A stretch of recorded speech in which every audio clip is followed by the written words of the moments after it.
Hello, dear parents and students of class 8. How are you all? I hope you all are fine.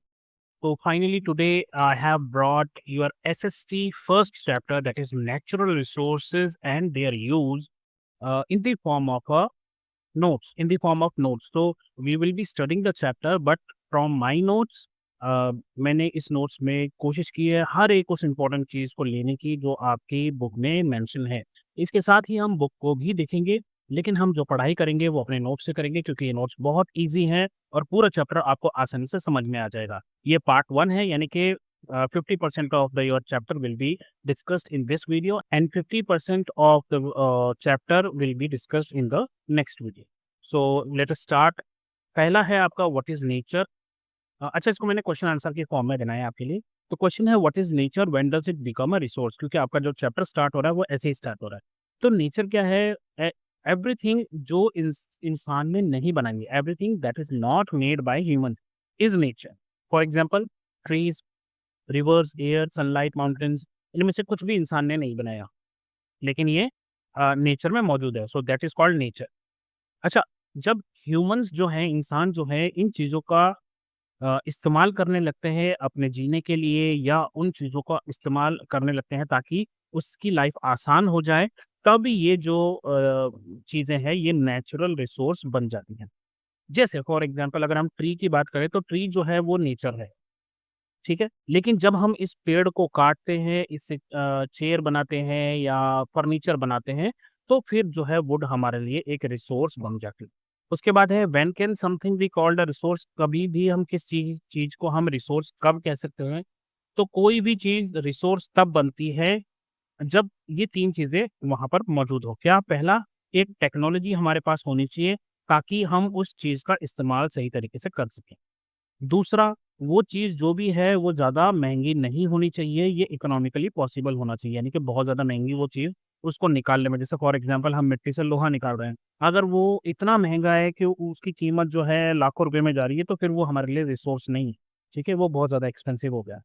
और it must be culturally acceptable, मतलब लोग जो हैं वो मानने चाहिए कि हाँ, ठीक है, हम इसका इस्तेमाल कर सकते हैं। फॉर एग्ज़ाम्पल पेट्रोलियम जो है वो ओशियन के नीचे मिलता है, हमें मालूम है पानी के नीचे मिलता है और can not be used without machines. अगर हमारे पास अच्छी मशीन्स नहीं हो तो हम उसको पेट्रोलियम को निकाल नहीं सकते। And it may cost too much और बी इन सेक्रेट एरिया। तो बिना मशीनों के पेट्रोलियम जो है, उसको निकालना हमारे लिए बहुत महँगा हो सकता है और हो सकता है ये किसी ऐसी जगह पर हो जहाँ पर मान्यता हो कि ये जी हमारे देवी-देवताओं से रिलेटेड है या किसी और चीज़ से रिलेटेड है, तो फिर ऐसी चीज़ को हम वहाँ से एक्सट्रैक्ट नहीं कर सकते। वो फिर हमारे लिए रिसोर्स नहीं है। तो कैटेगरीज़ क्या है नेचुरल रिसोर्सेज़ की? नेचुरल रिसोर्सेज़ को 3 हिस्सों में बाँटा जा सकता है, 3 सिंपल वेज़ में ग्रुप किया जा सकता है। पहला है रिसोर्सेज़ एसेंशियल फॉर लाइफ, वो रिसोर्सेज़ जो ज़िंदगी जीने के लिए बहुत इम्पोर्टेंट है। जैसे आपकी हवा, पानी और खाना। हवा हमें जो है हम जो साँस लेते हैं वो, पानी जो हम पीते हैं और खाना जो हमें मिट्टी से, एनिमल से या प्लांट से मिलता है। इन चीज़ों को हम जो है फैक्ट्रीज़ में नहीं बना सकते, उनको हमें डायरेक्टली नेचर से लेना पड़ता है। So these are resources essential for life, मतलब जीवन यापन करने के लिए जो इम्पोर्टेंट रिसोर्सेज़ हैं। दूसरा है रिसोर्सेज़ फॉर मटीरियल। नेचर हमें लकड़ी देता है, पत्थर देता है, मेटल देता है कई तरह के, और फिर हम क्या करते हैं उन्हीं चीज़ों से we used to make furniture, building, jewellery, statues, ये सब हम बनाते हैं। These help us in our daily life and may also make our life more beautiful, ये हमारी ज़िंदगी को आसान भी बनाते हैं और खूबसूरत भी बनाते हैं। इंडिया में कई तरह के रिसोर्सेज़ हैं, जैसे लकड़ी है, मार्बल है, गोल्ड है, कोल है, आयरन है, और फिर हम इन मटेरियल को यूज़ करके बहुत सारी चीज़ें अपने लिए बनाते हैं। उसके बाद है resources for energy. Resources for energy में आपका आएगा लाइट आ गया, मशीन्स आ गई, कार आ गया, कुकिंग आ गया। नेचर हमें जो है एनर्जी किस-किस फॉर्म में देता है, सनलाइट के फॉर्म में, जैसे सोलर एनर्जी है, विंड के फॉर्म में विंड एनर्जी मिलती है, वाटर से हमें हाइड्रो एनर्जी मिलती है, इसके अलावा कोल, पेट्रोलियम, नेचुरल गैस, इन सब से हमें एनर्जी मिलती है, जो दूसरे कामों में इस्तेमाल होती है। वो काम आपका खाना बनाना भी हो सकता है, मशीनों को चलाना भी हो सकता है, वो कुछ भी काम हो सकता है। तो इस तरीके से आप इनको हमने इनको डिस्कस किया, resources for essential for life, resources for material, resources for energy. जैसे यहाँ पर आपको दिख रहा है ये रिवर वाटर है, ये रिन्यूएबल, अच्छा renewable and non renewable resources हैं, चलिए इनको भी पहले डिस्कस करते हैं, फिर हम अपनी बुक पे आएँगे। रिन्यूएबल रिसोर्सेज़ क्या होते हैं? ऐसे रिसोर्सेज़ जो वापस आ सकते हैं या जिनका इस्तेमाल हम बार-बार कर सकते हैं, जो हमें नेचर ने दिए हैं। अगर हम इनका सही तरीके से इस्तेमाल करें, तो ये कभी खत्म नहीं होंगे। कौन-कौन सी है रिन्यूएबल रिसोर्सेज़? जैसे कि सनलाइट, विंड, वाटर, जो कि रिवर और रेन से हमें मिलता है, फॉरेस्ट, अगर हम पेड़ों को सही से वापस उगने दें। ऐसा नहीं है कि पूरे दुनिया का पेड़ खत्म कर दें एक बार में और फिर हाथ पे हाथ धरकर बैठ जाएँ। अगर फॉरेस्ट का सही तरीके से इस्तेमाल किया जाए, तो कुछ ही सालों में 20-20 15, 20, 25, 30 सालों में फॉरेस्ट वापस उग सकते हैं। तो जितने पेड़ काट रहे हैं, अगर उतने पेड़ लगाते जाएँ, तो हमें इतने प्रॉब्लम नहीं आएगी। If we cut more trees then the forest can grow, it becomes a problem. तो अगर हमने ज़्यादा पेड़ काट दिए जितना कि हम उगा रहे हैं, तो फिर प्रॉब्लम स्टार्ट है। इसी के साथ है नॉन रिन्यूएबल रिसोर्सेज। ये वो रिसोर्सेज है जिनको बनने में लाखों साल लगते हैं दोस्तों। अगर एक बार ये इस्तेमाल हो गए या ख़त्म हो गए, तो फिर ये वापस जल्दी नहीं आ पाएंगे। अगर हमने इन्हें ख़त्म कर दिया, तो फिर हम इनको वापस बना नहीं पाएंगे। फॉर एग्जाम्पल, आपका कोल हो गया, पेट्रोल हो गया, ऑयल हो गया, नेचुरल गैस हो गया, मिनरल जैसे कि आयरन, कॉपर, गोल्ड। अब इंडिया के पास बहुत सारा कोयला है, ठीक है? लेकिन ये 50 साल से ज़्यादा नहीं टिकेगा अगर हमने इसका इस्तेमाल सही तरीके से नहीं किया तो। तो होता क्या है, इनको बनने में लाखों साल लग जाते हैं, तो लाखों साल तो हमारे पास है ही नहीं। तो इसलिए इनको नॉन रिन्यूएबल कहा जाता है, क्योंकि इनको वापस हम नहीं बना पाएँगे। और जिनको हम वापस बना सकते हैं या जो नेचर हमें बार-बार देगा, अगर हम सही तरीके से इस्तेमाल करें, तो दैट बिकम्स रिन्यूएबल रिसोर्सेज़। अब जैसे कि आप यहाँ पे देख रहे हो, यहाँ पर एक जो व्यक्ति है, मैन है, वो जल चढ़ा रहा है किसको? सूर्य देवता को। तो सूर्य देवता को इस तरीके से जल चढ़ाते हैं हिंदू धर्म में। और अगर आप देखोगे तो आपको भी पता होगा कि साइंटिस्ट ने बहुत बार ये हमें चेताया है कि जो ह्यूमन बीइंग है, वो इतना इर्रेस्पॉन्सिबल उसके एक्शंस हैं कि नेचर का जो साइकिल है वो डिस्टर्ब हो रहा है। बहुत सारे फॉसिल फ्यूल्स में जलने वाली इंडस्ट्रीज बन रही हैं। फॉरेस्ट जो है बहुत ज़्यादा काटे जा रहे हैं, डिफॉरेस्टेशन हो रहा है और इसकी वजह से जो है अर्थ का टेम्परेचर लगातार बढ़ता जा रहा है। इसी की वजह से हिमालय के कुछ जो कुछ ग्लेशियर्स हैं, वो बहुत तेज़ी से पिघल रहे हैं और इसका मतलब ये है कि दुनिया में सुनामी आने का खतरा है और सी जो लेवल है उसका बढ़ने का खतरा है और भी कई तरह के खतरे हो सकते हैं। अब पहले क्या होता था कि फिशिंग जो है वो केवल उन्हीं सीज़न में हुआ करती थी जब बहुत ज़्यादा मछलियाँ मिल सके।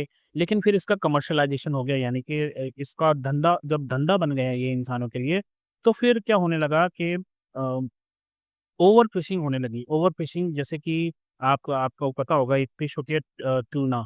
तो ट्यूना फिश का इतनी ज़्यादा होने लगी कि ट्यूना जो है उसका मिलना ही बंद हो गई वो, ठीक है? तो अब ट्यूना किस लिए इम्पोर्टेंट है? देखो, ऊपर वाले ने ना गॉड ने हर चीज़ का एक एक सिस्टम बनाया है। हर एक एनिमल के ऊपर एक एनिमल बना रखा है जो फूड चेन में अ पार्टिसिपेट करता है। अब ट्यूना अगर खत्म हो जाएगी तो ट्यूना क्या करती है, वो छोटी मछलियों को खाती है।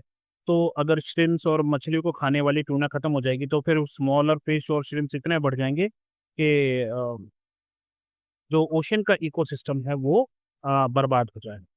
ठीक है? और जैसे कि आप यहाँ पर देख सकते हो पिक्चर में, यहाँ पर जो इंडस्ट्री का वेस्ट है वो लगातार पानी में मिला जा रहा है। हम इसको सही तरीके से ट्रीट नहीं करते। हम इसको जो एसिडिक वाटर है उसको बेस से रिएक्ट करके न्यूट्रलाइज़ करके और पानी में नहीं छोड़ते, हम बिल्कुल इसको ऐसे ही छोड़ देते हैं। अभी हमने एक वर्ड की बात की इकोसिस्टम, आइए डिस्कस करते हैं इकोसिस्टम क्या होता है? इकोसिस्टम एक ऐसा सिस्टम है जहाँ पर नेचर के सभी हिस्से जैसे कि plants, animals, soil, air, water, ये सब एक साथ मिलकर काम करते हैं। मतलब इकोसिस्टम का मतलब एक तरीके से ये हो गया, जहाँ पर लैंड, वाटर और एयर तीनों मिल जाती हैं और जो अबायोटिक कंपोनेंट है जैसे सॉइल और बाकी की चीज़ें, वाटर, वो सब मिलकर जब एक साथ रहते हैं, that is called an ecosystem. तो इकोसिस्टम के फंक्शन क्या है? नेचर क्या करता है?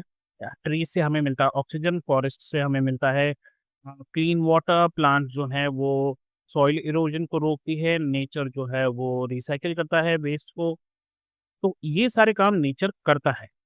अब इकोसिस्टम से हमें क्या मिलता है? फ्रेश एयर मिलती है, क्लीन वाटर मिलता है, पॉलिनेटेड क्रॉप्स, पॉलिनेटेड क्रॉप मतलब एक ऐसी क्रॉप जिसमें पॉलन्स हों, ये पॉलन्स वही चीज़ है जो कहीं दूर जाकर बीज जो नए प्लांट्स को जन्म देंगे, that is called pollinated crops. Fruits है, फ्लावर्स हैं, मेडिसिन ये सब हमें जो है फॉरेस्ट से मिलता है। अब आप एक अंदाज़ा लगाओ, एक बड़ा पेड़ जो है वो लगभग 275 लीटर ऑक्सीजन हर दिन देता है, 275 लीटर, और एक इंसान को लगभग 350 लीटर ऑक्सीजन पर डे चाहिए। मतलब हर एक इंसान के लिए कम 1 पेड़ भी कम है, ठीक है? तो इसलिए जो है बैलेंस बहुत ज़रूरी है। अगर हम बहुत तेज़ी से रैपिडली डिफ़ॉरेस्टेशन करेंगे, तो फिर हम अपने लिए ही प्रॉब्लम क्रिएट करें। उसके बाद है डिस्ट्रीब्यूशन ऑफ नेचुरल रिसोर्सेज। अब नेचुरल रिसोर्सेज जो है, नेचुरल रिसोर्सेज वो एक जैसे नहीं फैले हुए हैं। मतलब किसी जगह पर बहुत ज़्यादा मिलेंगे कोई चीज़, किसी पर बहुत जगह पर बहुत कम। अब इन रिसोर्सेज की वजह से लोग कहाँ रहेंगे ये डिसाइड होता है, सिटीज़, फैक्ट्रीज़ कहाँ बनेंगी, जॉब्स कहाँ पर मिलेंगे, ट्रेड कहाँ पर होगा, और कभी-कभी तो लड़ाई और झगड़े भी हो जाते हैं इन्हीं रिसोर्सेज को ले। अब जैसे आप इस मैप पे देखें इंडिया पे, यहाँ पर आपको क्या है, ये रिसोर्सेज हैं जो आपको दिखेंगे यहाँ पे। ये ब्लैक कलर के डॉट्स जो हैं यहाँ पर कोल है, तो आपको दिखेगा कि झरिया में, बोकारो में, रानीगंज, ये सब जो जगह हैं बहुत फेमस हैं कोल के लिए, कोरबा, है ना? इस तरह की ये जितनी भी चीज़ें ये जैसे नेवली, ये सब मेन जगह हैं जहाँ पर कोल मिलता है। अब कोल यहाँ पर नहीं मिलता, तो this is called unequal distribution. यहाँ पर आपको बहुत ज़्यादा कोल मिल रहा है, लेकिन यहाँ पर कोल है ही नहीं। तो इसलिए इक्वल डिस्ट्रीब्यूशन नहीं होता। इसके अलावा ऑयल आपको कहाँ-कहाँ मिल रहा है, तो ऑयल आपको नॉर्मली ये जो कोस्टल रीजन है, यहाँ पर आपको दिखाई देगा। और इसके अलावा आयरन ओर को हेमेटाइट हेमेटाइट भी बोलते हैं, ठीक है? तो आयरन ओर ये जो पिंक कलर के आपको दिखाई दे रहे हैं, ये देखिए ये कितने सारे यहाँ पर हैं आयरन ओर, राइट? यहाँ पर एक भी आयरन ओर आपको नहीं दिखेगा। ये एक हिस्सा है, यहाँ पर आयरन ओर काफ़ी है, ये यहाँ देखिए ये आयरन ओर है। और बॉक्साइट, बॉक्साइट क्या होता है, एल्यूमीनियम का ओर होता है जिससे एल्यूमीनियम निकलता है, तो ये देखिए ये एल्यूमीनियम का बॉक्साइट यहाँ पर अच्छे क्वांटिटी में मिलता है, ये जगह है। तो इस तरीके से आप देख रहे हो कि कुछ चीज़ें कहीं पर है, कुछ चीज़ें कहीं पर है, और कहीं पर कुछ भी नहीं है। तो this is called unequal distribution. अब जब डेवलपमेंट होती है और तो उसका क्या प्रभाव होता है, क्या इम्पैक्ट होता है, जब इंडस्ट्री रिसोर्सेज़ के पास होती है, तो उससे क्या होता है, जॉब्स मिलते हैं लोगों को, शहर बसते हैं, बेटर रोड्स, हॉस्पिटल, स्कूल्स बनते हैं। लेकिन कभी-कभी क्या होता है, people living in these areas are forced to leave their homes. जैसे घरों से दूर कहीं पे, जैसे अगर मैंने अभी आपको पिक्चर में दिखाया कि बिहार का और झारखंड का जो एरिया है, वहाँ पर बहुत सारे ओर्स मिलते हैं। तो लोग जितनी भी बड़ी-बड़ी इंडस्ट्रीज़ हैं, आयरन ओर वगैरह की, वो वहाँ पर है, कोल की वहाँ पर है। तो लोग नौकरी की तलाश में अपने घर छोड़कर वहाँ पर जाते हैं, और their sacred lands are taken away. अगर कोई मान लीजिए वहाँ पर किसी की कोई देवभूमि है या कोई इम्पोर्टेंट जगह है, तो वो ले ली जाती है, सरकार उसको एक्वायर कर लेती है, जिसकी वजह से कॉन्फ्लिक्ट्स भी होते हैं और गुस्सा भी भड़कता है। कॉन्फ्लिक्ट्स क्या होते हैं नेचुरल रिसोर्सेज में, देखो समटाइम्स क्या होता है, स्टेट्स और कंट्री जो है वो पानी के लिए, फॉरेस्ट के लिए, ऑयल के लिए एक-दूसरे से लड़ते हैं। नॉर्मली इंडिया में जो होता है, वो गर्मियों में पानी के लिए होता है कि ये स्टेट जो है कम पानी छोड़ रही है, या अगर बहुत ज़्यादा बारिश हो गई है, फ्लड आ गया है, तो उसने पानी जानबूझ के छोड़ दिया जिससे दूसरी स्टेट को नुकसान हो रहा है। तो इस तरीके के कॉन्फ्लिक्ट्स चलते रहते हैं। और नेचर जो है उसको कोई फ़र्क नहीं पड़ता पॉलिटिकल बॉर्डर कौन-सा है, उसको कोई फ़र्क नहीं पड़ता राजस्थान कौन-सा है और पंजाब कौन-सा है, नेचर के लिए सब बराबर।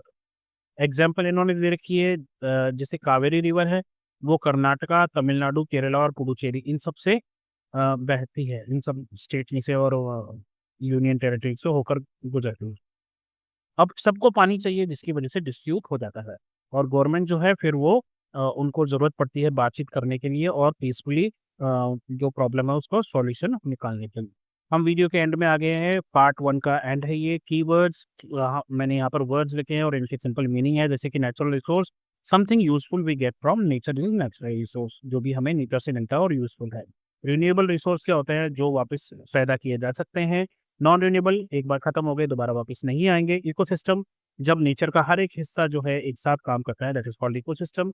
इकोसिस्टम की सर्विस क्या है, benefits we get from natures, जो नेचर हमारे लिए काम करता है, ये। डिस्ट्रीब्यूशन क्या है, रिसोर्सेज जो है वो अब पर किस तरीके से स्प्रेड है। कॉन्फ्लिक्ट क्या होता है, फाइट या आर्गुमेंट किसी चीज़ के लिए। और सस्टेनेबल यूज़ क्या है, चीज़ों का सही तरीके से इस्तेमाल करना। तो यहीं पर ये पार्ट आधा आधा चैप्टर आपका लगभग 10-11 पेज आपके कंप्लीट हो चुके हैं दोस्तों। आप जब बुक को पढ़ोगे तो आपको समझ में आ जाएगा कि मैंने बहुत ही सिंपल और आसान तरीके से और बहुत जल्दी आपको ये पूरा चैप्टर समझा दिया है। लगभग आधा चैप्टर कंप्लीट हो गया। तो अभी के लिए बस इतना ही। अपना ध्यान रखें, माँ पापा का कहना मानें और जब भी कोई प्रॉब्लम हो तो ना कुछ बोलिए। Hello there, take care, bye bye, have fun, all the very best, wait for the next video, it will be coming soon.